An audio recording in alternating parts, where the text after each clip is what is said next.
Olá, meu nome é João e esse vídeo eu decidi gravar por causa de uma sugestão, uma dúvida da minha namorada, né? Ela me mandou um trecho do livro A Riqueza das Nações, do Adam Smith, e ela perguntou o que eu achava daquilo.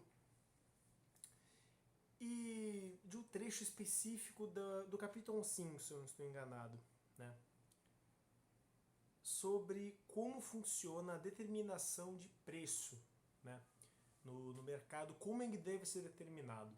Essa é uma discussão que em algum momento os libertários acabam tocando, né? Os marxistas, os keynesianos nem tanto, porque para eles já é uma coisa que não tem que falar muito, mas já está meio que na cabeça deles, né? Que é se a determinação ela deve ser, por exemplo, por tempo de trabalho ou pelo valor natural daquilo, ou se é o consumidor.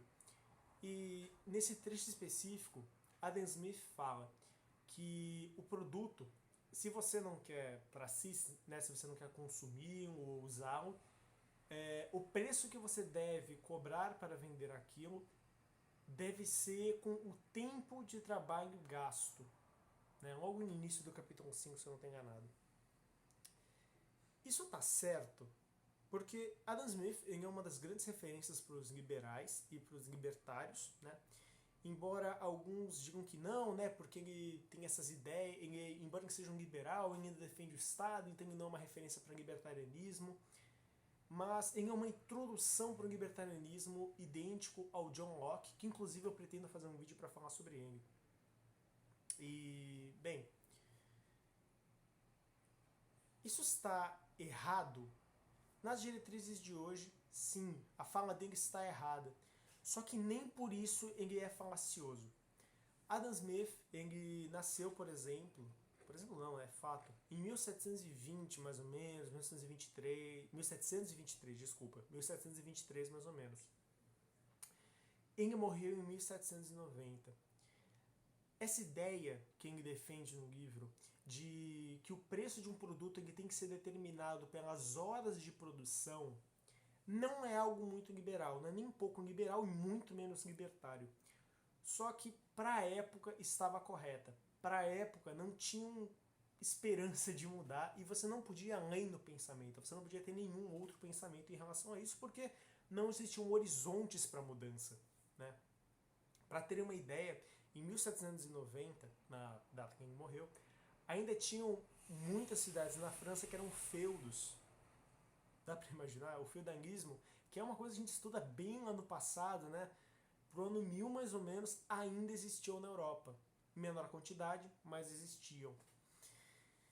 Então, essa ideia é muito feudal, porque naquela época, né, menos, mas ainda assim era uma realidade, você não tinha muitas pessoas produzindo produtos para concorrer entre si, né? Você não tinha, por exemplo, a ideia de que você ia contratar várias pessoas, cada um ia fazer seu próprio jeito, né? Seu próprio jeito, não, desculpa, sua própria parte do produto para depois juntar tudo no final, né? Que é o Fordismo, o Toyotismo, né? O meio de produção, né? E naquela época só existiam artesões. Então era, por exemplo, um por cidade que existia, né? Um por região, às vezes. Eram muitas poucas pessoas especializadas naquilo. Então, por exemplo, se você queria um sapato, você dependia de uma única pessoa na cidade inteira para fazer aquele sapato. Então não existia concorrência, você não podia determinar o preço. O jeito correto atualmente de você determinar o preço de um produto não é pela hora que você gastou fazendo, não é pelo custo, né, da matéria-prima para fazer aquilo e muito menos o valor natural, né? O correto é o consumidor. Então, se eu quero, por exemplo, sapato, eu vou ver entre a Nike, a Adidas, a Puma, a Umbro, a New Balance. Eu vou ver entre várias marcas qual tem o melhor preço ou a melhor qualidade, né? Eu vou determinar o que eu quero.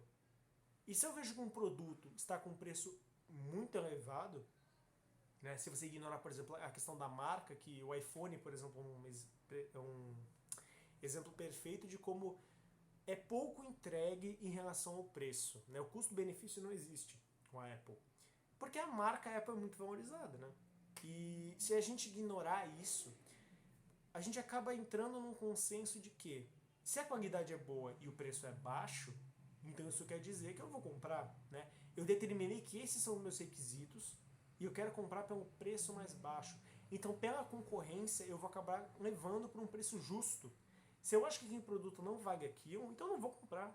Se eu estou vendo que um tênis em uma loja está extremamente alto, o preço é que eu vou em outra loja e o preço está mais baixo, eu vou naquela. Porque isso quer dizer que aquele produto, que o mesmo produto que está com preço mais alto, não vale aquilo.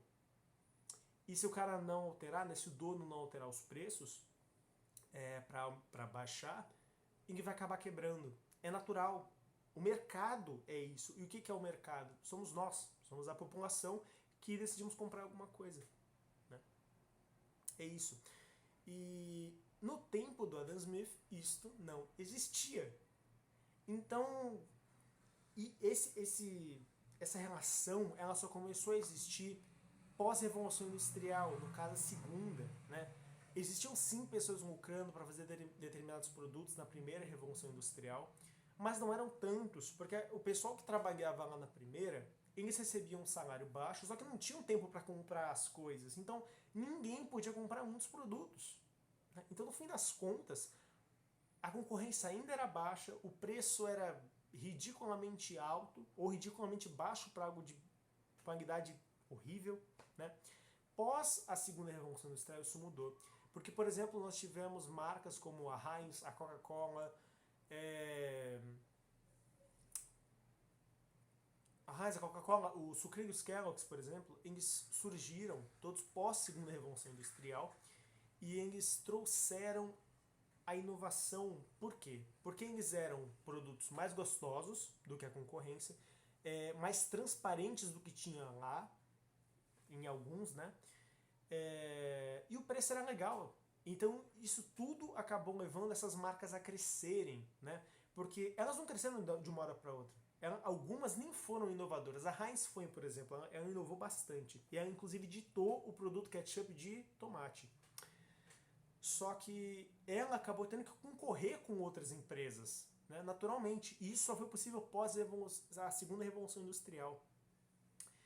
Então não, Adam Smith ele não é um falacioso, ele não mente.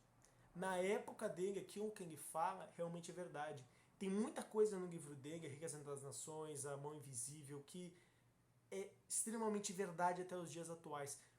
Porém, é um livro escrito em 1700. E a gente tem que tomar cuidado com isso. A gente não pode pegar esse pensamento dele e destruir e achar que ele é um lixo, que ele não influencia em nada e que ele não é importante. Ele é muito importante sim. Adam Smith é uma referência para muita gente, inclusive para mim.